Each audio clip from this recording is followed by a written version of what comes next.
मुझे आदत नहीं है, लेकिन मैं कसम खा के भी आपको कह सकता हूँ, हल्फन आपको कह सकता हूँ कि जब मैं आईएसआई की हिरासत में था, जब वो हमें टॉर्चर करते थे तो हमें ये आयत का तर्जुमा सुनाते थे।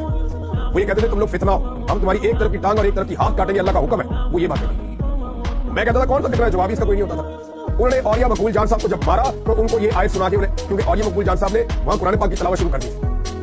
जब वो औलिया मकबूल जान साहब ने टॉर्चर कर रहे थे तो औलिया मकबूल जान साहब कुरान पाक की तिलावत कर रहे थे, पूछ लीजिएगा आप उनसे जाकर। तो उन्होंने उनका मुंह दबाया और फिर उनको ये पढ़ के बताया, उन्होंने कहा तुम फितना हो, तुम्हारा एक तरफ का हाथ और एक तरफ की टांग हम काट दें। ये मैं सुन रहा था और मैं चीख रहा था, ना मारो, बुजुर्ग आदमी है, क्यों मारते हो, मुझे मारो, ये डर जाएगा, मत मारो इसे। तो मेरे जो सेल था उसके जंगले के आगे वाला भी घसीट के बंद कर दिया, इतनी तकलीफ थी। तो ये आर्मी चीफ वही वाली आयत सुनाते हैं। लेकिन मेरा एक सवाल है, लोग भी पूछ रहे हैं कि क्या कुरान पाक सारा इमरान खान के खिलाफ, पीटीए के खिलाफ नाज़िल हुआ है जो आप एक आयत पढ़ के सुनाते हैं? क्या कुरान पाक में कोई झूठ के बारे में कोई तस्करा नहीं है, धोखे के बारे में कुछ नहीं है, करप्शन, बेईमानी, फ्रॉड, मुनाफिकत, इसके बारे में कुरान पाक में आपने कुछ नहीं पढ़ा?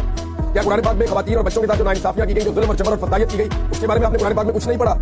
आपने खुदा खौफी के बारे में कुरान पाक में कुछ नहीं पढ़ा?